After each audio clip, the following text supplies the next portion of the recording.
परिव्राजकाचार्य अष्टोत्तरशत नित्य कृष्णला पुरुषकृष्णरामूर्ति इस divine grace AC भक्ति वेदांत स्वामी श्री प्रभुपाद महाराज की जय। ओम विष्णुपाद परमहंस परिव्राजकाचार्य अष्टोत्तरशत नित्य कृष्णला पुरुष डिवाइन ग्रेस भक्ति सिद्धांत सत्य ठाकुर श्री प्रभुपाद महाराज की अनंत कोटि वैष्णव वृंद की नामाचार्य हरदास ठाकुर की प्रेम से कहो श्री कृष्ण चैतन्य प्रभु नित्यानंद श्री अद्वैत गदाधर श्रीवासादि गौर भक्तवृंद की श्री श्री राधा कृष्ण गोप गोपीनाथ श्याम कुंड राधा कुंड गिरि गोवर्धन की जय। श्री वृंदावन धाम की जय, नवदीप धाम की जय, मायापुर धाम की जय, जगन्नाथपुरी धाम की जय, जगन्नाथ बलदेव सुभद्रा महारानी की जय, गंगा माई की जय, यमुना माई की जय, भक्ति देवी की जय, तुलसी महारानी की जय, सामवेद भक्तवृंद की जय, युग पावन धर्म हरिनाम संकीर्तन की जय, हरे कृष्ण महामंत्र की जय, Nitai Gaur Premanand Hari Hari. All glories present, all glories present, all glories present, all glory Shri Guru Gaurang, all glory Shri गुरुपाद की। सब लोग बोलेंगे ओम नमो भगवते वासुदेवाय, ओम नमो भगवते वासुदेवाय, ओम नमो भगवते वासुदेवाय, ओम नमो भगवते वासुदेवाय, ओम नमो भगवते वासुदेवाय, ओम नमो भगवते वासुदेवाय। हरे कृष्ण। आप सभी का कृष्ण कथा के दूसरे सत्र के अंदर इस्कॉन राजेंद्र नगर की ओर से बहुत बहुत स्वागत है।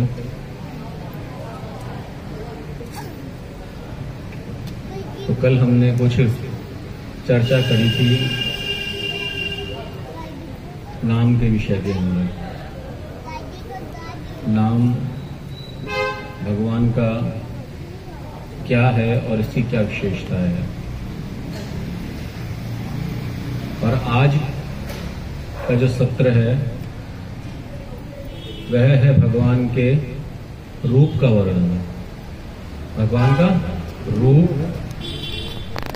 तो ये 5 विषय हैं जिनके द्वारा हम किसी भी वस्तु के लिए, किसी भी व्यक्ति के लिए जान सकते हैं। यदि इन सभी को हम जान जाए तो बहुत आवश्यक है। नाम, रूप, गुण, लीला और धाम। तो मेरा यही प्रयास है कि किसी प्रकार से इन 3 दिन के अंदर इन 5 का कुछ न कुछ विश्लेषण और कुछ न कुछ वर्णन कर दिया जाए, तो कुछ आभास हो जाए उसका। पूर्ण रूप से तो जान नहीं सकते, कृष्ण को जान नहीं सकते पूर्ण रूप से, लेकिन कुछ आभास हो जाता है तो हम भक्ति क्षेत्र के अंदर कुछ आगे बढ़ने के लिए उत्सुक हो जाते हैं। तो अभी वंदना करते हैं, उसके बाद ओम अज्ञानतिमिरन्धस्य ज्ञानाञ्जन शलाकया चक्षुरुन्मीलितं येन तस्मै श्री गुरुवे नमः। श्री चैतन्य मनोभीष्टं स्थापितं येन भूतले स्वयं रूपं कदा मह्यं ददाति स्वपदान्तिकं। वन्देऽहं श्री गुरु श्रीयुतपदकमलं श्री गुरून् वैष्णवांश्च श्रीरूपं साग्रजातं सहगण रघुनाथान्वितं तं सजीवं साद्वैतं सावधूतं परिजन सहितं कृष्ण चैतन्य देवं श्री राधा कृष्ण पादान् सहगण ललिता श्री विशाखान्वितांश्च। हे कृष्ण करुणा सिंधु दीनबंधु जगत्पते गोपेश गोपिका कांत राधा कांत नमस्तुते। तप्त कांचन गौरांगी राधे वृंदावनेश्वरी विश्वानुसुते देवी प्रणमामि हरिप्रिये। वाञ्छाकल्पतरुभ्यश्च कृपा सिन्धुभ्यैव च पतितानां पावनेभ्यो वैष्णवेभ्यो नमो नमः। जय श्री कृष्ण चैतन्य प्रभु नित्यानंद श्री अद्वैत गदाधर श्रीवासादि गौर भक्तवृंद। हरे कृष्णा कृष्णा कृष्णा हरे हरे हरे राम राम राम हरे हरे। नमो विष्णुपादाय कृष्णप्रेष्ठाय भूतले श्रीमते भक्ति वेदांत स्वामिनिति नामिने। नमस्ते सारस्वती देवे गौरवाणी प्रचारिणे निर्विशेष शून्यवादी पाश्चात्य देश तारिणे।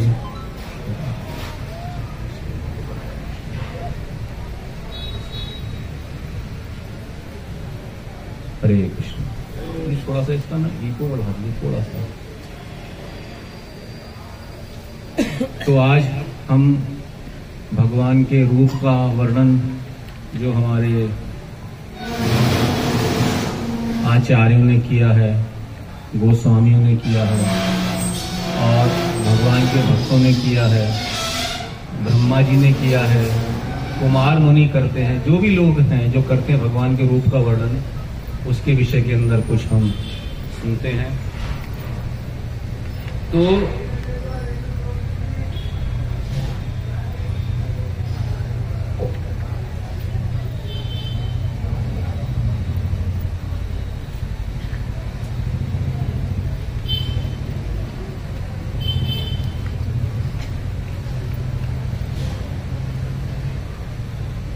इस जीव के प्रथम, इस संसार के प्रथम जीव कौन से हैं? ब्रह्मा जी। सब लोग जानते हैं ब्रह्मा जी प्रथम जीव है। भगवान का जो प्रथम एक्सपेंशन है बलराम जी, उनके 4 एक्सपेंशन हुए। कौन कौन से? वासुदेव, संकर्षण, प्रद्युम्न और अनिरुद्ध। ये मूल संकर्षण से भी 4 एक्सपेंशन हुए। वासुदेव, संकर्षण, अनिरुद्ध और प्रद्युम्न। ये 4 एक्सपेंशन मूल संकर्षण से हुए। और उसके अंदर जो मूल संकर्षण से जो आगे एक्सपेंशन हुआ भगवान का, उससे विष्णु तक जो परम, जो हम कहते हैं कारणोदय विष्णु है,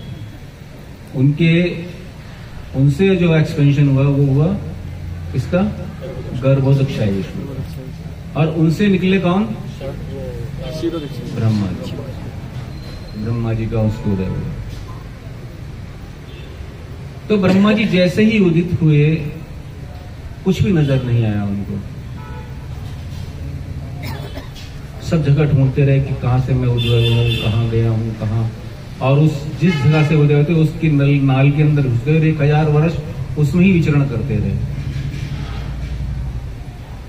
तब भगवान ने उनको आदेश दिया तपस्या करने का, और वो तपस्या की, और फिर भगवान का उनको दर्शन हुआ। तो जिसने पहली बार भगवान श्री कृष्ण को देखा है, वो कैसे रूप में उनको देख रहे हैं? तो वह रूप क्या है भगवान का? वास्तव में वही रूप है भगवान।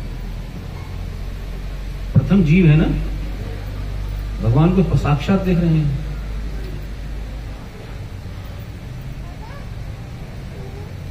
क्या देख रहे हैं वो? वेणु कोणंतम अरविंद दलायताक्षं बर्हावतंसुं असिताम्बुध सुंदरांगम कंदर्प कोटि कमनीय विशेष शोभम गोविंदमादिपुरुषं तमहं भजामि। वेणु कोणांतम, सबसे पहले क्या है? वेणु। भगवान आपके हाथों में क्या है? बांसुरी। वेणु कोणांतम, तो वेणु आपने हाथ में ले रखी। अरविंद दलायताक्षम, और आपके जो नेत्र हैं कैसे हैं? कमल के पुष्प से भी ज्यादा कोमल और उनसे भी ज्यादा विशाल। आपने कमल का पुष्प कभी देखा हो, उसका जो चित्रण होता है वो ऐसे होके और ऐसे ही चला जाता है। ऐसे ही आंखें जो हैं आप राधा रमण जी की देखेंगे, कमल जैसी आंखें, वही चित्र। तो वेणु कोणांतम अरविंद दलायताक्षम, प्रफुल्ल नेत्र हैं, खिलते हुए। कमल का पुष्प जैसे खिला होता है, ऐसे भगवान के नेत्र खिले हुए, और ऐसे नेत्र हैं कि कमल का पुष्प भी जो हमने सारे संसार में सबसे सुंदर वही देखा है, तो उसी से उपमा दे सकते हैं हम। उसकी उपमा को भी आपके नेत्र मात देने वाले हैं, उसकी शोभा को भी। वेणु कोणांतम अरविंद दलायताक्षम बर्हावतंसु। बर्हावतंसु, बर्हा बोलते हैं मोर पंख। देखिए भगवान के जो चित्रण है, इसी के अनुसार सारे चित्रकार चित्र बनाते हैं भगवान का, मूर्तिकार मूर्ति बनाते हैं। लेकिन चित्रकारों को उन्होंने देखा नहीं है। जैसे उनका वर्णन सुना, जैसे आपने कई बार देखा होगा जो अपराधी होते हैं ना, अपराधी अपराध कर लेते हैं वो, फिर उनके लिए एक एक्सपर्ट होता है, कहते हैं उसका एक्सपर्ट को उसको बैठा, जिसने उसको देखा है उसको बैठा लेते हैं, फिर कहते हैं आप बताओ इसके लिए। उनके पास हजारों आंखें होती हैं, उनके कंप्यूटर के अंदर हजारों मुख होते हैं, हजारों मुंह, हजारों हर तरह की होती है। बोले इसका मुख ऐसा है, इसका मुख ऐसा है, इसकी आंखें ऐसी हैं, इसके बाल ऐसे हैं, इसका गर्दन है, वो सबको फिर मिक्स करके फोटो बना देते हैं। ऐसा बनाते हैं ना। और अभी मैंने पिछले समय में देखा था कि एक व्यक्ति की फोटो बिल्कुल सेम टू सेम चित्रकार ने उस अपराधी के बराबर बना दी थी, बिल्कुल सेम। बोला हाँ यही है व्यक्ति। तो इसी प्रकार से जो चित्रकार कौन है, चित्रकार भी हमारे साधारण चित्रकार नहीं, जो आप चित्र देखते हैं ना बाजार के अंदर, ये सब साधारण चित्रकार हैं। जो भक्त भगवान के भक्त हैं, जैसे शिल प्रभुपाद ने एक बुक बनाई हुई है, Krishna art book, Krishna art book. उसके अंदर सारे के सारे जितने भी पेंटर हैं, एक एक अक्षर को सुना और सुन के वही चीज बनाई भगवान की। वही आप कभी देखिए इस्कॉन की जितने भी चित्र हैं कितने सुंदर होते हैं वो, है ना। तो वो चित्रकार जो जिसने बनाया हुआ है वो कह रहे हैं, सिर के ऊपर भगवान के मोर पंख विराजमान है, शोभायमान हो रहा है। भगवान मोर पंख से शोभायमान नहीं हो रहे हैं।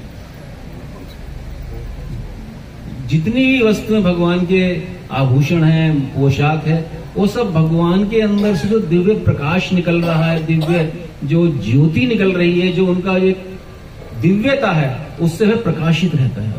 सारी आभूषण, हमें क्या भगवान के आभूषण कितने सुंदर है, गलत।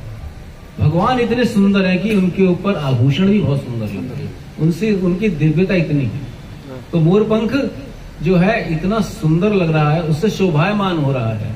भगवान शोभायमान नहीं हो रहे, मोर पंख शोभायमान हो रहा है। बर्हावतंसुम असिताम्बुध सुंदरांगं कंदर्प कोटि कमनीय विशेष शोभम। कंदर्प, कंदर्प किसे बोलते हैं? कामदेव। कोटि, कोटि मैंने लाखों करोड़ों, कामदेव इकट्ठे हो जाएं, कामदेव करोड़ों कोटि कामदेव इकट्ठे हो जाएं। कंदर्प कोटि कमनीय विशेष शोभम। लेकिन गोविंद के सुंदरता के अंदर सब फीके हैं उनके, गोविंद अलग ही हैं। तो यह है प्रथम जीव हैं। और आगे भी कहते हैं, हे गोविंद मैं आपका भजन करता हूं। गोविंदम आदि पुरुषम, आप आदि पुरुष हैं, अभी अभी पैदा नहीं हुए आप, ये अभी अभी आपने श्रृंगार किया, ये आपका आदि श्रृंगार है। ऐसे ही रहते हैं हम गोलोक के अंदर, भगवान ऐसे ही रहते हैं, गोकुल के अंदर ऐसे ही निवास करते हैं भगवान। उनका कोई काम नहीं, उन्हें कोई मेहनत नहीं करनी पड़ रही गोकुल के अंदर।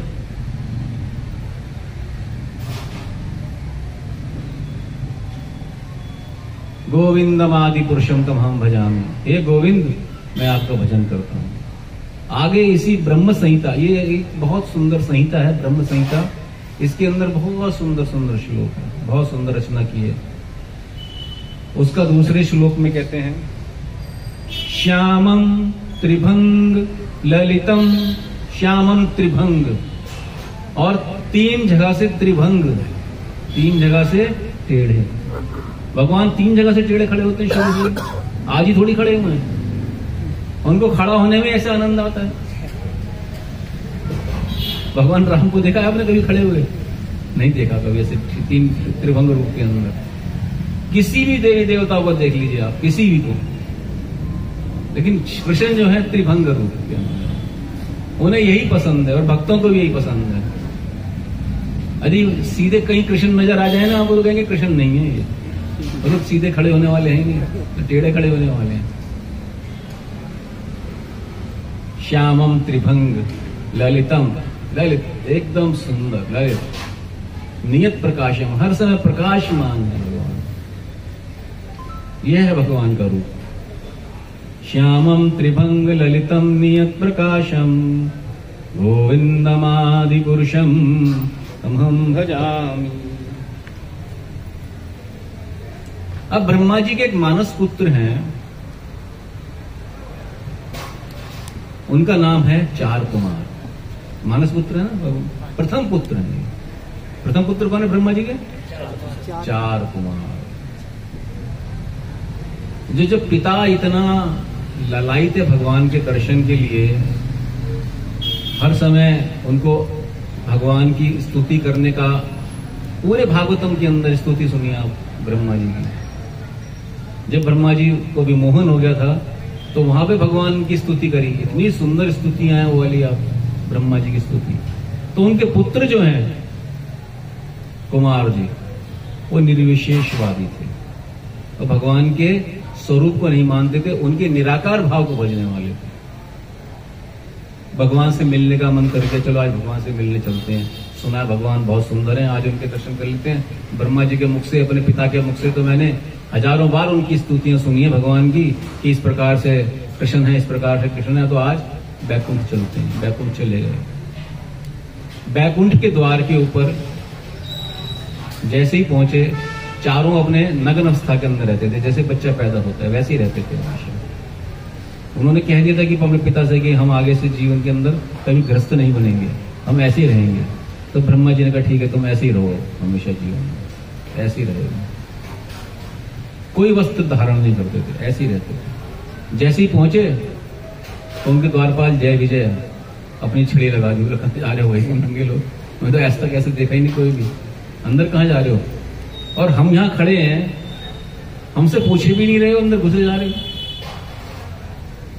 तो वहां पर विवाद हो गया उन दोनों के बीच में, कुमार मुनि और जय विजय के बीच में। और इतना विवाद हो गया कि उन्होंने जय विजय को श्राप दे दिया।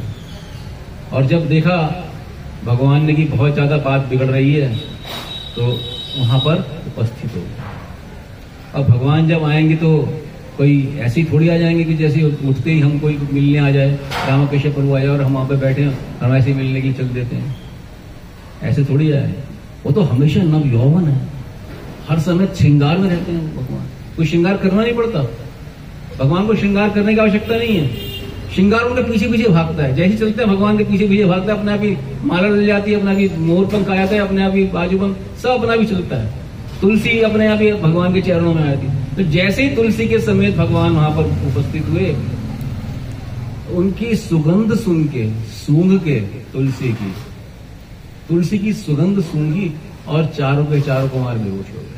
अरे इतनी सुंदर तुलसी की सुगंध।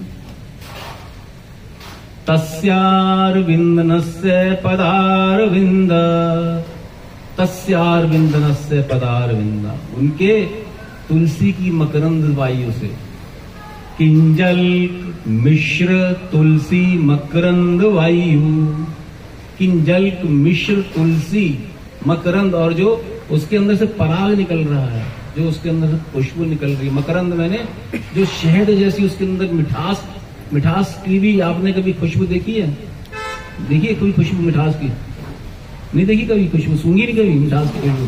अब हलवाई जो है देसी घी के अंदर लड्डू भून रहा होता है, तो देखिए आपको पता लग जाता है कि हाँ कोई आदमी भून रहा है। जब वो इतना सा भूनने के आपको पता लग जाता है, तो भगवान की जो मकरंद है उसकी खुशबू कितनी दिव्य होगी। वो मकरंद, तस्यारविंदनस्य पदारविंद, किंजल मिश्र तुलसी मकरंद वायु, अंतर्गतः गई अंदर, सविवेरेण चकार तेषाम, उनके नथुनों के अंदर घुसी। किनके? कुमार मुनि के, चारों मुनि से चारों। शंक्षोभम अक्षर जुताम अभितन चित्त तन, उनका चित्त जो है, उनका चित्त हर लिया गया। जो निर्विशेषवादी थे, सगुण साकार उपासना करने के अंदर लीन हो गए। देखिए भगवान की सुगंध से ही, उनके मकरंद की सुगंध से, उनकी तुलसी की सुगंध से, उनकी पुष्पों की सुगंध से निर्विशेषवादी थे, निराकारवादी थे, भगवान को हर जगह एक ही तरह से देखते थे, सगुण साकार स्वरूप के ऊपर आकर्षित हो गए।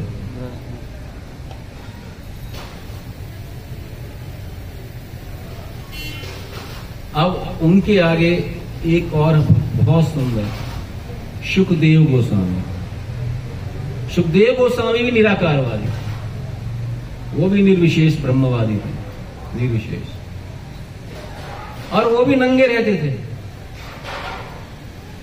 वो भी नंगे रहते थे। जैसे ही माता के गर्भ के अंदर 14 साल तक रहे, कोई 12 बोलते हैं, कोई 14 साल बोलते हैं, माता के गर्भ में रहे। क्यों रहे?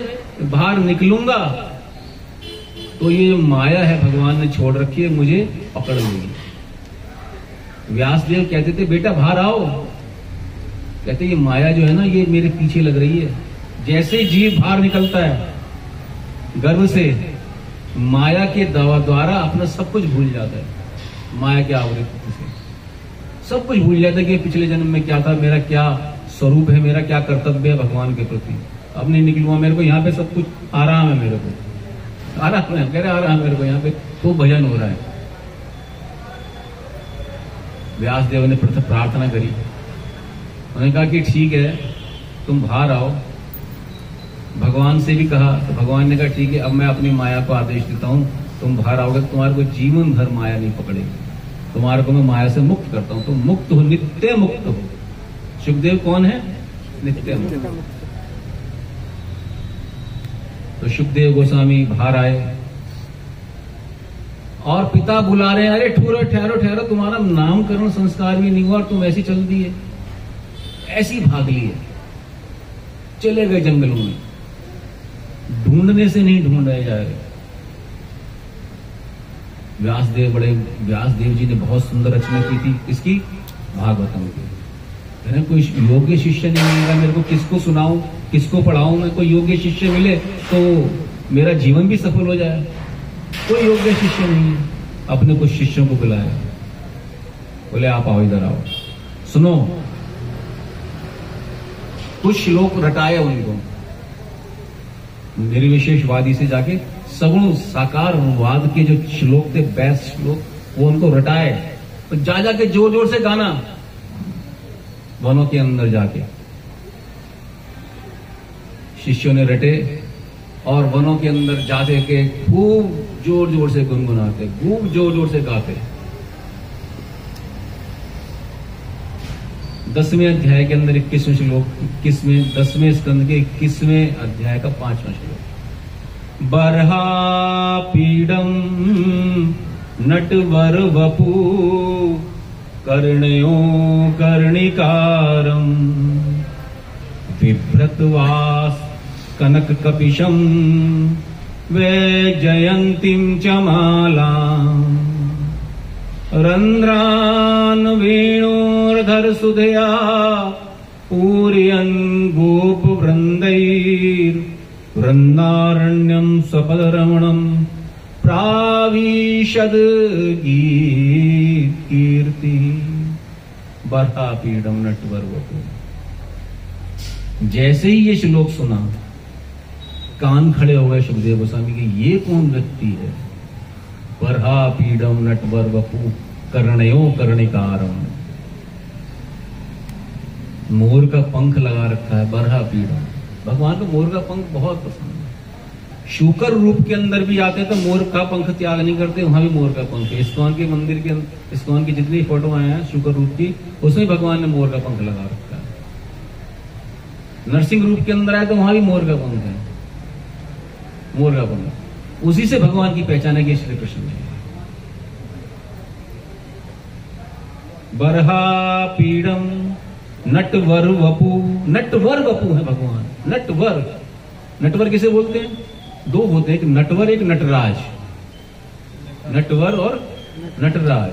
नटराज किसे बोलते हैं? शंकर। और नटवर श्री कृष्ण। दोनों में थोड़ा सा फर्क है। नटराज जो होता है उसका जो राजा की तरह व्यवहार करता है, वो राजा की तरह। और नटवर जो है किसकी तरह व्यवहार करता है? दूल्हे की तरह। अब मान लीजिए बहुत एक गांव के अंदर एक शादी हो रही है और उसके अंदर एक दूल्हा बेचारे के पास कुछ कम पैसा है, उसके ऊपर खाली थोड़ी सी पगड़ी लगा दी, थोड़ा से अचकन बचकन ऐसे बना दी, और उसके 4-5 मित्र हैं जिन्होंने बहुत अच्छा कपड़े पहन रखे हैं, बहुत अच्छे शेरवानी वीरवानी धारण कर रखी है, लेकिन उस पूरी बारात के अंदर किसको लोग देखेंगे? दूल्हे को। क्योंकि वो कौन है? नटवर। दूल्हे की विशेष शोभा, विशेष मांग होता है बारात के अंदर, इसलिए भगवान जो है नटवर है। यदि वह वैजयंती माला पहन लेते हैं तो भी सुंदर हैं, और यदि वह बर्हा पीडम मोर का पंख धारण कर लेते हैं, अनेक अनेक पक्षियों के पंख भगवान धारण करते हैं। और कर्णयो कर्णिकारम, कनेर के वृक्ष, कनेर के जो पुष्प है पीले पीले, वो भी भगवान धारण कर लेते हैं कानों के अंदर। बर्हा पीडम नटवर वपु कर्णयो कर्णिकारम विभ्रत वास। उनका वास कैसा है? उनका वस्त्र कैसे है? विभ्रत वास, एकदम चमकीला। कनक कपिशम, एकदम सोने की तरह पीला। कनक कपिशम वैजयंतीं च मालाम। और माला कैसी है? वैजयंती माला। वैजयंती माला किसे बोलते हैं? जो वन माला होती है, कई तरह के पुष्प उसके अंदर होते हैं। आप देखिए वृंदावन के अंदर मालाएं भगवान की, क्या सुंदर मालाएं बनाती हैं माताएं। ऐसी माला कहीं नहीं देखी हमने, ऐसी वृंदावन के अंदर जो मालाएं बनती हैं। क्यों प्रभु जी? वृंदावन की माला है। रंध्रान वेणु अधर सुधेया, अपने होठों का अमृत, अधर सुधेया रंध्रान, उस वेणु के अंदर जो छिद्र हैं उसमें भरते हैं। अपने वेणु के अंदर अपने अधरों का अमृत भरते हैं, अर्थात बांसुरी बजाते हैं। पूर्यन गोपुर वृंदैर वृंदारण्यम सपद रमणम। वृंदारण्यम, वृंदा के वन के अंदर अपने चरणों से सब जगह भ्रमण करते हैं। प्राविशद गीत कीर्ति, और सारे जितने गोप गोपी हैं, जितने गोप हैं, गोप वाले हैं, जो सब हैं, भगवान के पीछे पीछे भगवान का नाम कीर्तन करते हुए, उनकी कथाओं का गान करते हुए, और मृदंग और तुरही और वो क्या करताल सब बजाते बजाते घूमते रहते हैं। यह है भगवान का सुंदर। जब ये सुना सुखदेव गोस्वामी जी ने कहा तो और कौन से श्लोक हैं, और कौन कौन से जानते हो आप? ये कौन व्यक्ति है? तो फिर आगे बताया उन्होंने भगवान की लीला के विषय के अंदर, वो आगे बताएंगे आगे आपको जब लीला है। भगवान के नाम के अंदर बताया, भगवान का रूप बताया, भगवान की लीला बताई। ये जो 4 चीजें हैं, मुख्य जो है, भगवान का नाम बताया, नाम संकीर्तन यस्य सर्व पाप प्रणाशनम प्रणामो दुख शमनस्तम नमामि हरि परम, ये बताया श्लोक कि उसका नाम ऐसा है कि हजारों हजारों जन्मों के पाप समाप्त कर देता है। बोले अच्छा ऐसा नाम है, ऐसा रूप है, ऐसी लीला है, ऐसा गुण है, आकर्षित हो गए भगवान के नाम गुण लीला के ऊपर। बोले चलो कहाँ है श्लोक, कहाँ और है? अरे ये तो 4 ही हैं, 18,000 श्लोक, 18,000 है। किसने लिखे, कहाँ है? अरे तुम्हारे पिता ने लिखे हैं, तुम्हारे पिता ही तो हैं, मेरे पिता हैं, मैं तो जानता ही नहीं था। चलिए हम तो लेने ही अपने आए, हमारा तो यही गोताश्रम, हम आपको लेने आए, चलिए। चलते सुखदेव गोस्वामी पूरा का पूरा भागवत मेरे पिता से पढ़ा, सीखा और वही की वही परीक्षित महाराज को सुनाया आके। देखिए ये है नाम, रूप, लीला और गुण का प्रभाव। 4 श्लोकों के अंदर जीवन समर्पण कर दिया भागवतम के ऊपर। हम 18,000 श्लोक पढ़ लें तब भी कहते हैं होगा कोई भागवतम होती है। हम जीव निकृष्ट जीव हैं, नित्य बद्ध, वो है नित्य मुक्त। हम क्या हैं? नित्य बद्ध, नीचे हमेशा बंधे हुए, हर समय बंधे हुए। कैसे इससे मुक्त होंगे? कैसे बंद मुक्त होंगे? कोई व्यक्ति ऐसा होगा जिसका एक हाथ खुला होगा, वो खोल सकता है हमारे को, एक हाथ खुला हो। जो नित्य बद्ध है उसको नित्य बद्ध कैसे खोलेगा? खोल सकता है? नित्य बद्ध है वो भी नित्य बद्ध कैसे खोलेगा? तो हमारे को एक ऐसा वैष्णव चाहिए जो नित्य मुक्त ना हो लेकिन कुछ तो मुक्त हो। उसके पास जाने का हम प्रयास नहीं करते, प्रयास नहीं, समय नहीं है, भागवतम सुनने का समय नहीं है। 3 दिन की कथा की, यहां पर कितने लोग हैं? हम सब लोग देखिए आप, क्षमा कीजिए, इस्कॉन के मंदिर के अंदर इसका पैसा नहीं लगता, इसलिए लोग कम आते हैं। इसको हमारे को बहुत महत्व देना चाहिए कथा को। कृष्ण कथा, कृष्ण का कीर्तन और कृष्ण का प्रसाद, दर्शन करें ना करें, दर्शन करें ना करें, कृष्ण कीर्तन, कीर्तन कीजिए, खूब प्रसाद बांटिए। श्री प्रभुपाद ने यही किया, इस्कॉन की स्थापना करने से पहले खूब कीर्तन करते थे और हिप्पी लोग उनके पीछे पीछे चलते थे, जाके थोड़ा प्रसाद बांटते थे सबके लोग प्रसाद। बाद में कथा होती थी, बाद में कहते थे हम आपके लिए क्या करें? बोले बैठो कथा सुनो, कथा करें। फिर क्या करें? सहयोग करो प्रसाद बांटने के अंदर, बनाने के अंदर। फिर क्या करें? जप करो। फिर क्या करें? नियम का पालन करो। फिर क्या करें? अब जो है मेरा सहयोग करके दीक्षा लो। और फिर क्या करें? दीक्षा के बाद घर बैठ जाओ आराम से, सो नहीं, क्या करो? प्रचार करो।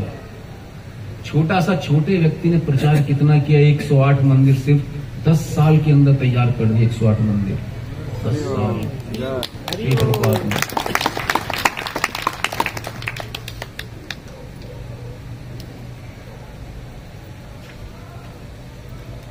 अब उनका एक और भगवान का प्रिय सखा,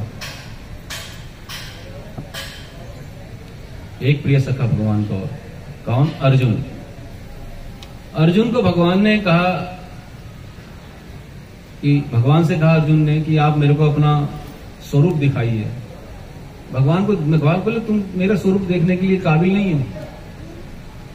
मैं देखना चाहता हूं भगवान, आपके स्वरूप को देखना चाहता हूं। भगवान कहते हैं ठीक है, तो इसको देखने के लिए तुम्हारे को दिव्य चक्षु दिखाऊंगा। दिव्यम चक्षु दे ददामी पश्चिम योगम ऐश्वरम, मेरा योग ऐश्वर्य देखो। और जैसे ही देखा तो भगवान कहते दिवी सूर्य सहस्र से, दिवी सूर्य सहस्र से 1000 सूर्य एक साथ उदय हो गए। दिवी सूर्य सहस्र से भवेद उत्पत्ति था, एकदम हजारों सूर्य उदय हो गए। ऐसा स्वरूप भगवान का। यदि भास तदृशी स्यात् भास तस्य महात्मना।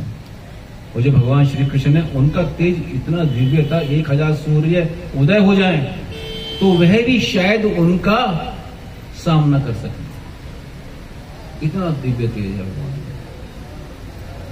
तो हम भगवान से कहते हैं, लोग कहते हैं हमें दर्शन कराइए दर्शन कराइए। हम कैसे दर्शन करा सकते हैं भगवान? करा सकते हैं भगवान के दर्शन? नहीं करा सकते। ऐसा भगवान का तेज है। लेकिन प्रेमांजना चुरित भक्ति विलोचनेना संता सदे हृदयेषु विलोकयन्ति। जो संत हैं हर समय भगवान के दर्शन करते हैं। कहाँ? अपने हृदय के अंदर। संता सदे हृदयेषु विलोकयन्ति। हृदय में दर्शन क्यों करते हैं? आपने कभी वो देखा है, क्या बोलते हैं इसे, सूर्य का वो लगता है, सूर्य चंद्रमा का ग्रहण लगता है, उसके अंदर डॉक्टर्स भी कहते हैं कि आप सूर्य चंद्रमा का ग्रहण नहीं देखिए, आपको एक बीच में क्या चाहिए, पर्दा चाहिए ऐसा, जिससे कि आपको आंखें खराब ना हो। तो कहते हैं हमें आंखें खराब करने की जरूरत ही क्या है? प्रेम रखा हुआ है हमारे आंखों के अंदर, अपने हृदय के अंदर ध्यान लगाए भगवान की मूर्ति देखिए। प्रेमांजना छुरित, उनकी आंखों के अंदर प्रेम है भगवान का, प्रेम रूपी अंजन।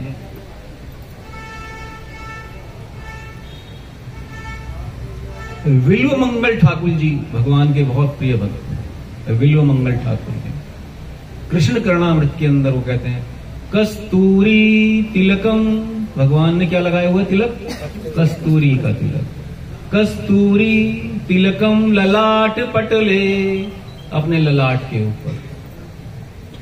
वक्ष स्थले कौस्तुभम, वक्ष के ऊपर कौस्तुभ मणि। श्री कृष्ण के वक्ष के ऊपर क्या है? कौस्तुभ। कृष्ण करणामृत का श्लोक है। वक्ष स्थले कौस्तुभम नासाग्रेवर मौक्तिकम, और नाक के आगे मुक्तामाला, मुक्तिकम। करतले वेणु, करतले क्या है? वेणु। करे कंकणम, हाथ में कंगन। सर्वांगे हरिचंदनम, सब जगह भगवान ने चंदन का लेपन किया हुआ है। सर्वांगे हरिचंदनम सुललितम कंठे च मुक्तावली, कंठ में मुक्तावली। गोपस्तरी परिवेष्टितो, गोपी स्तरी परिवेष्टितो विजयते गोपाल चूड़ामणि। गोपियां चारों तरफ भगवान के घूम रही हैं, उनके बीच में भगवान खड़े हैं। यह है भगवान का स्वरूप। कृष्ण करणामृत के अंदर बहुत सुंदर श्लोक हैं बिल्व मंगल ठाकुर जी के द्वारा। एक और बहुत सुंदर श्लोक है, मधुरम मधुरम वपुरस्य विभोर, मधुरम मधुरम वदनम मधुरम। भगवान का मधुर मधुर मधुर, बोलते बोलते आगे उनका से बोला ही नहीं गया, बोला ही नहीं गया। इतने मधुर हैं, इतने मधुर, क्या कहूं मैं और उनसे। मधुरम मधुरम वपुरस्य मधुर, मधुरम मधुरम वपुरस्य मधुरम। मधुकंदी मधु स्मितम एतत् अहो, मधुरम मधुरम मधुरम मधुरम। इतना सुंदर श्लोक है। भगवान का अंग का वर्णन ही नहीं कर पाए। मैं आपसे वर्णन करूं कि आप किसी से, मैं कहूं किसी सुंदर व्यक्ति का वर्णन कीजिए तो आप शायद वर्णन करने में सक्षम हो जाएं, लेकिन जब पागल हो जाएं आप उसके रूप को देख के तो क्या कहेंगे? बहुत सुंदर बहुत सुंदर बहुत। अरे तो कुछ तो बोलो सही, नैन कैसे हैं, आंखें कैसी हैं? तो कृष्ण करणामृत के अंदर बिल्व मंगल ठाकुर की आंखें नहीं है, तो कहते हैं मधुर है, बहुत सुंदर बहुत सुंदर, बहुत क्या उनके मैं करूं। तो इस प्रकार से हम देखते हैं वल्लभाचार्य जी जो पुष्टि मार्ग के संप्रदाय के हैं, उन्होंने तो भगवान के सभी अंगों को मधुरम, उनके कार्यों को अधुरम मधुरम वदनम मधुरम नयनम मधुरम हसितम मधुरम हृदयम मधुरम गमनम मधुरम मधुरादिर्भते अखिलम मधुरम। जिसके अधर मधुर हैं, जिसके होंठ मधुर हैं, उनके वचन भी मधुर होंगे। वचनम मधुरम चरितम मधुरम वसनम मधुरम वलितम मधुरम चलितम मधुरम भ्रमितम मधुरम मधुराधिपते अखिलम मधुरम। तो ये बहुत सुंदर 8 श्लोक हैं भगवान के लिए, इनको आप पढ़िए कभी। बहुत सुंदर, भगवान के हर अंग का, हर कार्य का, गोपियों का, भगवान की माला का, वेणु का, वेणु मधुरम रेणु मधुरम, वेणु मधुरम, गीतम मधुरम पीतम मधुरम, हर चीज भगवान की मधुर है, मीठी है। क्या वर्णन होगा उसका भगवान का। यहां तक कि सत्यव्रत मुनि भगवान को देख रहे हैं गोकुल के अंदर। नमामीश्वरम सच्चिदानंद रूपम लसत्कुंडलम गोकुले विराजमानम। नमामीश्वरम सच्चिदानंद रूपम लसत कुंडलम, कुंडल जो इनके हिल रहे हैं, लसत कुंडलम गोकुले विराजमानम। तो हम उन्हीं श्री भगवान के रूप का वर्णन सुने, बहुत सारे हैं इसके अंदर, इतने पेज मेरे पूरे भी नहीं होंगे, अब समय निकल जाएगा। तो तीसरा जो भगवान का जो रूप का वर्णन जब हो जाता है तो भगवान के गुणों का वर्णन। क्या भगवान के गुण है, 15-20 मिनट के अंदर गुण लेंगे। आपको थोड़ा सा कष्ट तो जरूर होगा। अभी टाइम क्या हुआ है, 8:25 हुए हैं। सुनना क्या चाहते हैं भगवान के गुणों को, तो यह रूप है भगवान का। जब भगवान का रूप देख लिया, भगवान का नाम सुन लिया और भगवान के गुणों को जान लें, तो फिर भगवान के अंदर निश्चित रूप से प्रेम उत्पन्न हो जाता है। प्रेम उत्पन्न करने के लिए 3 चीजें चाहिए। एक लड़की का वर देखने के लिए गए पिता उसके, क्या करता है वह लड़का? लड़का जो है उसका नाम बहुत सुंदर है। क्या नाम है उसका? नाम मधुसूदन है। ओह, बहुत सुंदर नाम है। रूप कैसा है? बड़ा गोरा है एकदम, लंबा है, 6 फुट का लंबा है। 6 फुट लंबा है? अच्छा। मोटा है? नहीं, मोटा नहीं, पतला दुबला है, बहुत सुंदर है। और क्या है? अरे तुझे क्या बताऊं मैं, लड़की से पूछ, लड़की की माँ को बता रहे हैं और लड़की सुन रही है कहाँ? दीवार के सहारे बैठ के, किवाड़ के साथ। पिता के आगे सुनना आजकल का रिवाज है, पहले नहीं लोग सुनते थे। पहले तो माँ पिता के अंदर ही बातें होती थी सारी। बहुत सुंदर है। गुण क्या है? अरे बहुत पैसा कमाता है, घर का मकान है, घर का ये है, गाड़ी है, बंगला है, नौकर है, चाकर है, लड़की राज करेगी। फिर लड़की ने सुन लिया ये सब बातें, अब उसका जो है उसके अंदर प्रेम उत्पन्न हो गया। हाँ, ये लड़का ठीक है, प्रेम उत्पन्न हो गया। 3 चीजें जान के, क्या? नाम, रूप और गुण जान लिया। तो अभी हमारा प्रेम तो उत्पन्न हुआ ही नहीं, क्योंकि हमने जाना ही नहीं है, इनको जाना ही नहीं। हो जाएगा, निश्चित रूप से हो जाएगा, बार बार कथा सुनने से। क्षणता श्रद्धा नित्यम गणतश्च चेष्टितम कालेन नाति दीर्घेन भगवान विष्टे हरि प्रविष्टा कर्ण रंध्रेन स्वानाम भाव सरोवरम धुनोति शमलम कृष्ण सलिलस्य यथा शरत। भागवतम के अंदर श्लोक है। शरणता श्रद्धा नित्यम, श्रवण करो श्रद्धा से नित्यम भागवतम के श्लोकों को, भागवतम की कथा को। और प्रविष्टा कर्ण रंध्रेना, कान के छेदों के अंदर घुस जाएंगे। कौन है?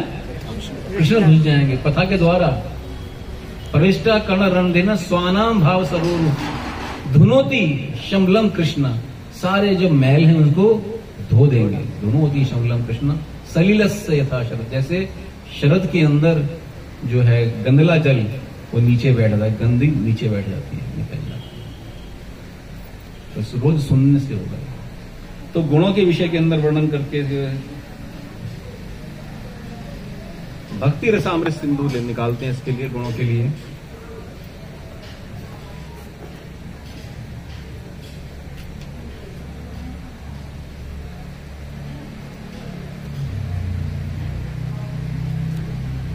भक्ति रसामृत सिंधु के अंदर जो गोसाई रूप गोस्वामी जी जो हैं वो 64 गुण बताते हैं भगवान श्री कृष्ण के। 64 गुणों का वर्णन है, विशद वर्णन है। एक एक गुण की व्याख्या बहुत सुंदर की गई है और श्लोकों के साथ की गई है। श्लोक हैं बहुत सारे, बहुत सारी कथाएं भी हैं। यह जो बुक है भक्ति रसामृत सिंधु, यह शिल्प रूपात के द्वारा छोटे रूप के अंदर हमारे को प्रदान की गई है, जिसमें श्लोक नहीं है। यदि इसके विषय में पूर्ण रूप से जानकारी चाहिए तो आपको भक्ति रसामृत सिंधु एक पूरी बुक आती है इतनी मोटी, उसको खरीदना होगा। उसके अंदर टीकाएं आचार्यों की भक्ति रसामृत सिंधु के अंदर, उसको पढ़ेंगे तो आपको पूरा का पूरी जानकारी गुणों की लीला के सहित पता लग जाएगी। हरि बोल। हरि बोल। हरि बोल का मतलब जग जाओ, है जग जाओ, जग जाओ।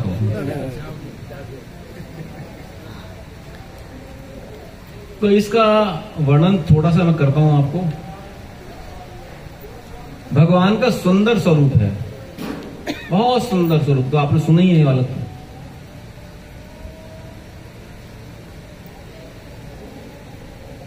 नंबर 2, भगवान शुभ लक्षणों से युक्त हैं। जितने भी शुभ लक्षण होते हैं भगवान के अंदर, शुभ लक्षणों से युक्त हैं। शुभ लक्षण कौन से हैं? 7 स्थानों पर भगवान की लालिमा है। 7 स्थानों पे उनकी आंखें लाल हैं, हथेलियां लाल हैं, तलवे लाल हैं, तालू लाल हैं, होंठ लाल हैं, जीभ लाल है और नखूनों के ऊपर ही लालिमा है। आपने देखा होगा जब आप कभी डॉक्टर के जाते हैं, डॉक्टर ऐसे नखून को दबा के देखता है कि इसमें लाल है या नहीं है, मतलब खून है या नहीं है आपके शरीर के अंदर। सफेद है तो आपके अंदर खून की कमी है।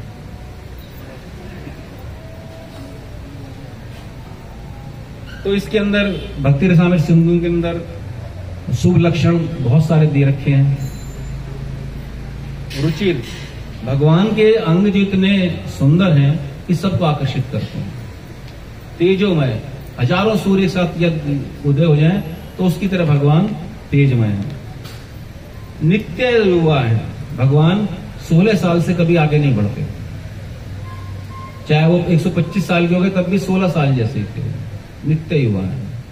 आपने कभी देखा कृष्ण की दाढ़ी हुई है? ईसा मसीह की तो दाढ़ी देखी होगी आपने, और कई लोगों की दाढ़ी देखी होगी। भगवान राम हैं, और मैंने शिव जी की दाढ़ी देखी है। देखिए शिव जी की दाढ़ी देखिए ना, कृष्ण की दाढ़ी नहीं होती, क्योंकि भगवान नित्य युवा है 16 साल के। ये भगवान की दिव्यता है ना, जो भगवान का शरीर नहीं है, वो हमारी तरह हार्ड मांस और मज्जा से नहीं बना हुआ भगवान का शरीर। वो दिव्य आनंद से बना हुआ है भगवान का शरीर।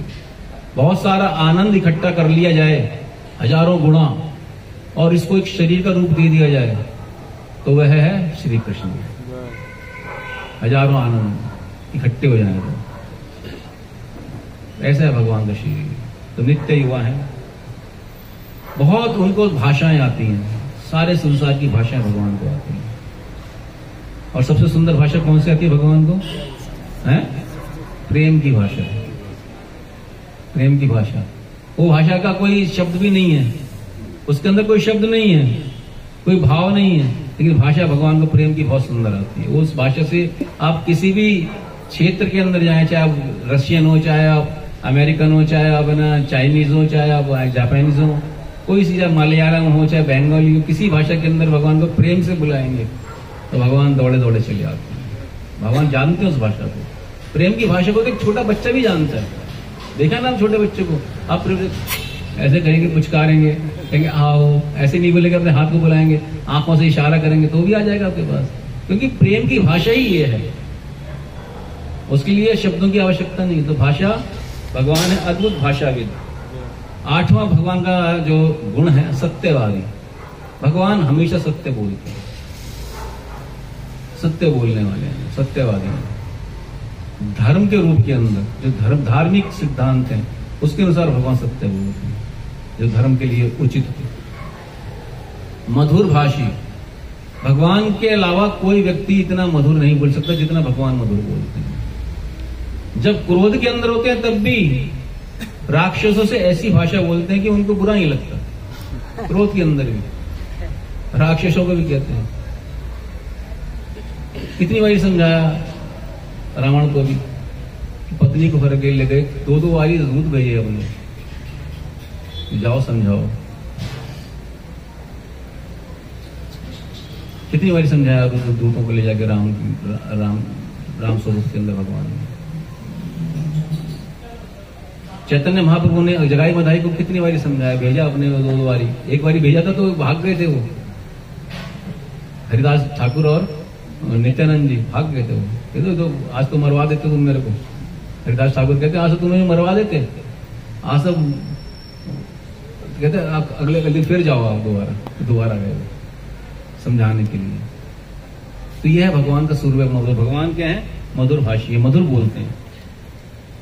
वाक्पटु, इतने वाक्पटु हैं बातों के अंदर, इतने भगवान पटु मैंने तेज नहीं, चतुर, बहुत चतुर है भगवान। रुक्मणी जी को एक बार इन्होंने खिजा दिया अपने भवन के अंदर कि तुम तो बहुत बड़ी रानी हो, मैं तो बहुत छोटा व्यक्ति हूं, तुम किसी और से विवाह कर लो, ये कर लो। और रुक्मणी जी इतनी बात सुनते ही बेहोश हो गई, इतनी बातें सुनी बेहोश हो गई। अरे भगवान मेरे को अपने से अलग करना चाहते हैं। भगवान ने कहा कि तुम मेरे परिहास को समझ ही नहीं पाई, तो तुमसे परिहास कर रहा था। तो उनको अपनी बातों से मना लिया। तो यह है भगवान, मधुर भाषी और वाक्पटु, सुपंडित।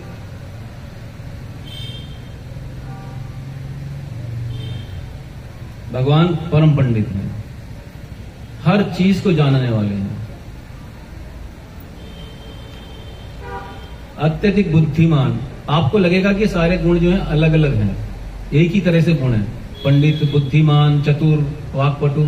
लेकिन ये जो भक्ति रसामृत सिंधु के अंदर जो रूप गोस्वामी जी ने लिखा है, ये सब चीजें इनके लिए भगवान की लीलाओं का भी गान किया है इसके अंदर, कि भगवान पंडित कैसे हैं, पटु कैसे हैं, अत्यधिक बुद्धिमान कैसे हैं। तो इसके लिए विशेष क्लास लगती कर 2-2, 3-3, 4-4 दिन की। एक श्लोकों को मैंने खुद सुना है, एक इसका वर्णन सुना है गुणों का क्लास के अंदर। और सिर्फ गुणों की क्लास थी, 64 गुणों के अंदर 4 क्लासें थी, 16-16 गुण रोज लेते थे। वो क्या कहते हैं कि थोड़ा ही गुण सुना रहा हूं मैं इनके अंदर। क्लास ली थी संस्कृत के अंदर, संस्कृत के श्लोकों को बताते थे। ये भगवान की लीलाएं हैं। प्रतिभावान, भगवान अपने तर्क के द्वारा जितने भी उनके विरोधी थे उनके तर्क को काट देते थे। ये प्रतिभा थी उनके अंदर।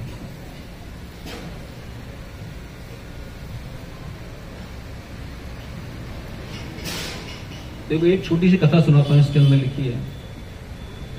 तर्क से विरोधी को बात को कैसे काटते थे। एक दिन राधा रानी कृष्ण राधा के पास आए तो राधा ने पूछा, हे केशव, इस समय आपका वास कहां है? इस समय आपका वास कहां है? संस्कृत के अंदर वास के 3 अर्थ हैं, निवास, सुगंध और वस्त्र। वास बोलते हैं ना, वसंत बोलते हैं। वास्तव में राधा रानी कृष्ण से पूछ रही हैं कि आपके वस्त्र कहां हैं, आपका वस्त्र कहां है।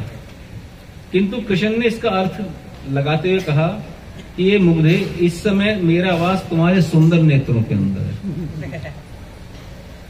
वो पूछ रहे हैं तुम्हारा वस्त्र कहां है, और वो पूछ रहे हैं कि मेरा वास तुम्हारे नेत्रों के अंदर है। तो अपनी वाक चतुराई से उनके तर्क को काट दिया। तो इस प्रकार से इसका संस्कृत के अंदर बहुत सुंदर उल्लेख है।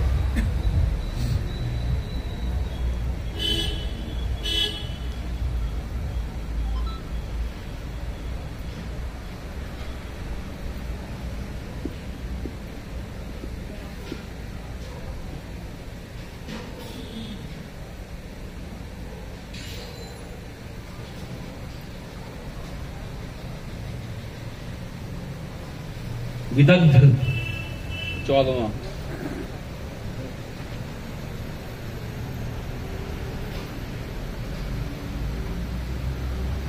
भगवान इतने मोहक ढंग से वस्त्र धारण करते हैं कि मानो शतरंज के सारे खिलाड़ियों को जीत लिया। इतने सुंदर वस्त्र। चतुर, एक व्यक्ति अनेक प्रकार के कार्य एक साथ करते हैं।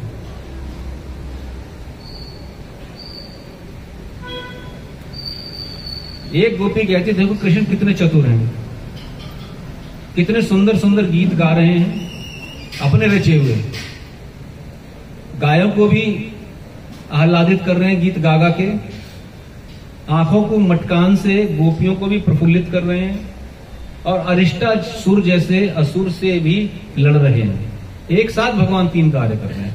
अरिष्टासुर से जब युद्ध हो रहा है ना, तो उस समय भगवान गा भी रहे हैं और अरिष्टासुर से युद्ध भी कर रहे हैं और अपनी आंखों से गोपियों को प्रफुल्लित भी कर रहे हैं। एक साथ तीनों कार्य कर रहे हैं। तो यह है भगवान की चतुरता। दक्ष हैं, तुरंत सब कार्य करने वाले हैं। कृतज्ञ, इतने कृतज्ञ हैं कि कोई उनके लिए छोटा सा ही कार्य कर दे, छोटा सा ही, तब भी भगवान उससे कहते हैं कि कितना मैं इसके लिए करूंगा कार्य। सुदामा जी ने भगवान के लिए सिर्फ तंदूर लेके आए, और वो भी किसी से मांग के, तो भगवान ने उसको कुछ नहीं दे पाए। बोले इतना तंदूर लेके आया, अपने जीवन भर में इसने कभी किसी से भिक्षा नहीं मांग के किसी को लेके आया, मेरे लिए मांग के लेके आया ये, तो मैं इसको अपने सामर्थ्य से बढ़कर इसने मेरे लिए किया, तो मैं अपने सामर्थ्य से बढ़कर इसको क्या दूं? क्योंकि भगवान को बहुत सामर्थ्य है, हर चीज दे सकते हैं, तो सामर्थ्य से बढ़कर क्या दूंगा? भगवान ने कहा इसको सामर्थ्य से बढ़कर मैं कुछ नहीं देता, कुछ नहीं दिया उसने, और वो भी संतुष्ट है। सुदामा जी भी संतुष्ट है, कुछ नहीं मिला तो कोई आराम से घर में आ गए। लोग रास्ते में कहते हैं भगवान ने अच्छा हो मुझे कुछ नहीं दिया, भगवान ने सोच लिया कि इसमें कुछ दूंगा तो यह मेरे भक्ति से दूर हो जाएगा। कितना सुंदर भाव है सुदामा जी का। दृढ़ संकल्प, जो संकल्प कर लिया भगवान ने वह पूरा करते हैं। काल और परिस्थिति के अनुसार निर्णय लेने के अंदर सक्षम है। कोई भी काल हो, कोई भी परिस्थिति हो, उसके अंदर निर्णय लेने के अंदर सक्षम है। कई बारी अर्जुन ने ऐसे ऐसे वचन ले लिए कि मेरा ये वचन है कि मैं रात तक कभी उसको नहीं मारूंगा। कौन सा था वो? जयद्रथ को। तो मैं आत्मदाह कर लूं। भगवान कहते हैं हर समय तुम तो नए नए वचन लेते हो भाई, हर समय नए नए वचन ले लेते हो। अरे कुछ पूछो तो सही मेरे से कभी। और उस वचन की रक्षा करने के लिए भगवान आ गए। वचन लोग दूसरे लेते हैं, पूरे भगवान करते हैं, चाहे किसी भी तरह से करें, क्योंकि भगवान क्या है? काल परिस्थिति के अनुसार शीघ्र निर्णय लेने में पवित्र। ओम पवित्र पवित्रो वा सर्वावस्थागतो विवा या सम्रेत पुंडरीकाक्षम स बाह्य अभ्यंतर शुचि। भगवान इतने पवित्र हैं कि उनके नामों का आगे पुंडरीकाक्ष बोल दें तो हर व्यक्ति शुद्ध हो जाता है, अंदर से भी और बाहर से भी। इतने पवित्र हैं, उनके नाम ही शुद्ध कर देता है भगवान का। आप देखो पंडित जी जो सबसे पहले कहते हैं, सबके ऊपर जल डालते हैं, पवित्र पवित्रो वा सर्वावस्था, सभी अवस्थाओं के अंदर सभी अवस्थाएं। आप खा के आए हैं, सो के आए हैं, बैठ के आए हैं, किसी भी तरह से आए हैं, धुले हुए हैं, नहीं धुले हुए हैं, सर्वावस्था गतो विवा या सम्रेत, इसके स्मरण से या सम्रेत पुंडरीकाक्ष, जिसकी आंखें कैसी हैं? कमल की तरह।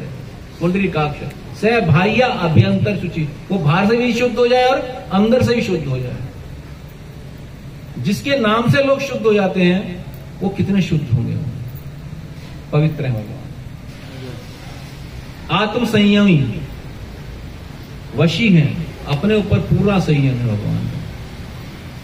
सही क्षणु, आजकल सही क्षणों का बहुत विचार हो रहा है ना, सही क्षणु, कृष्ण से ज्यादा सही क्षणु है। 100 गालियां दे दी शिशुपाल ने, चुपचाप सहन कर रहे हैं भगवान। 100 गाली खाने के बाद हजारों जो हैं, जो असुर हैं, भगवान के ऊपर आक्रमण कर रहे हैं, उनको भी सहन किया भगवान ने। और आजकल तो भक्त भी लोग हैं, उनको गालियां देने लग गए। सब लोग देते हैं ना, जरा सा काम नहीं होता, अरे कृष्ण की कौन पूजा करे, तब भी भगवान सहन करके उसको शुद्ध वायु दे रहे हैं, शुद्ध जल दे रहे हैं, शुद्ध भोजन प्रदान कर रहे हैं, अन्न दे रहे हैं। सब कुछ देने वाले भगवान हैं। सबसे बड़ा भगवान का जो हमारे लिए जो देते हैं भगवान, क्या देते हैं? सबसे बड़ी क्या चीज देते हैं बताइए? प्राणवायु। प्राणवायु दे रहे हैं सभी को, जीवों को। एक क्षण में सोचिए कि जिस समय में हमारी अंतिम समय आएगा और ये जो हम प्राण की वायु ले रहे हैं और हमारी चेतना जागृत हुई, तो एक सांस लेने के लिए कितना तड़प रहे होंगे कि एक सांस आ जाए। क्योंकि भगवान का हमने भजन किया नहीं, भगवान का भजन किया नहीं, तो कैसे वो सांस हमारी आराम से समाप्त हो जाएगी। एक सांस आ जाए, एक सांस आ जाए, उस समय हमारी जो चेतना है ना, वो सिर्फ सांस लेने के ऊपर निर्भर रह जाती है। कोई कृष्ण नाम नहीं, कोई राम नाम नहीं, कोई कुछ नहीं, कुछ नहीं आता सामने, बस तड़पन आती है, सिर्फ तड़पन। तड़प तड़प के आदमी वहीं प्राण छोड़ देता है। मल और मूत्र और कई प्रकार की गंदगी वो अपने शरीर से छोड़ देता है। तो यह भगवान हर समय हमें प्राण वायु दे रहे हैं। ये देखिए, अब कहते हैं प्रसाद लीजिए, प्रसाद लीजिए, प्रसाद ही है ये भगवान का, ये कृपा है जो हमारे को जो सांस आ रही है, भगवान की कृपा है ये वाली। इस कृपा को हर समय महसूस कीजिए, ये कृपा है भगवान, आज सांस मेरी आज तो सारे दिन चलती रही। आप देखिए कोविड के अंदर जब आया था ना कोरोना, हजारों लोग सांस के लिए दौड़ रहे थे, सांस ही नहीं थी, हजारों लोग। आपके कोई व्यक्ति ऐसा होगा जिसका प्रिय से प्रिय व्यक्ति की जो कोरोना के अंदर नहीं गया, कोई व्यक्ति। हमारे लोग कई लोग चले गए, बहुत प्रिय लोग, बहुत प्रिय लोग। किसकी वजह से? सांस की वजह से। सांस नहीं है, ऑक्सीजन नहीं, और इस समय ऑक्सीजन मिल रही है, उसका हमारे को कोई वैल्यू नहीं है। क्षमाशील भगवान है, क्षमाशील, क्षमा करने वाले। गंभीर, आत्मतुष्ट, समझ, समदर्शी भगवान है, समदर्शी। भगवान कहते हैं समूहम सर्वभूतेषु न द्वेष्योऽस्ति न प्रिय। कोई मेरे से द्वेष नहीं है, कोई मेरा प्रिय नहीं है। ये भजन्ति तुम माम भक्त है, लेकिन जो मेरे को भक्ति से बचता है, जो भक्ति के साथ मेरी सेवा करता है, उसकी मैं सेवा करता हूँ। भाई वो तो भगवान स्वयं कह रहे हैं 9वें अध्याय के 29वें श्लोक में, समूहम सर्वभूतेषु, समान है सारे लोग मेरे लिए, चाहे गरीब हो, अमीर हो, मोटा हो, पतला हो, कुछ दे रहा है, कुछ नहीं दे रहा, सब समान है। असुर के ऊपर भी समान है भगवान, और देवता के ऊपर भी समान है।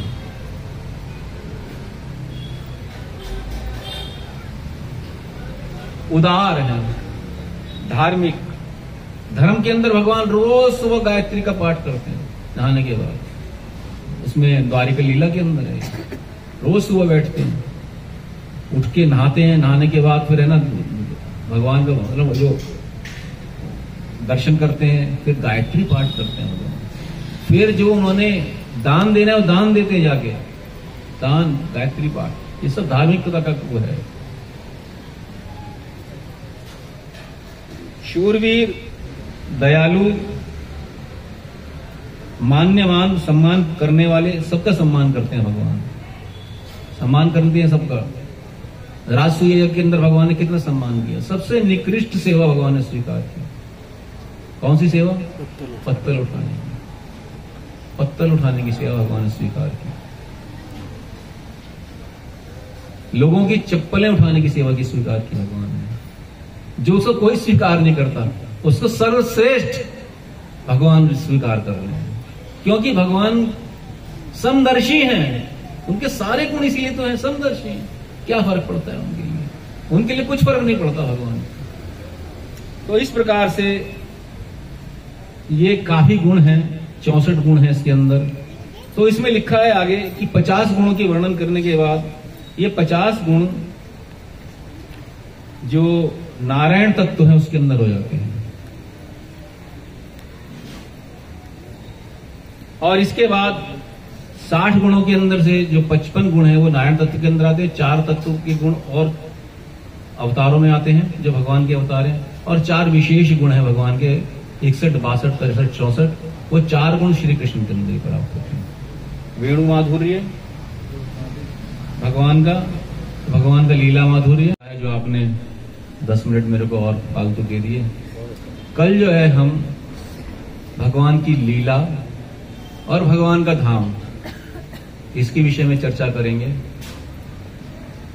और कल रविवार का दिन है, तो सब लोग कृपया तैयार करके आए। और 10-15 मिनट फालतू चल सकते क्लास के, लास्ट दिन है, चल सकता है।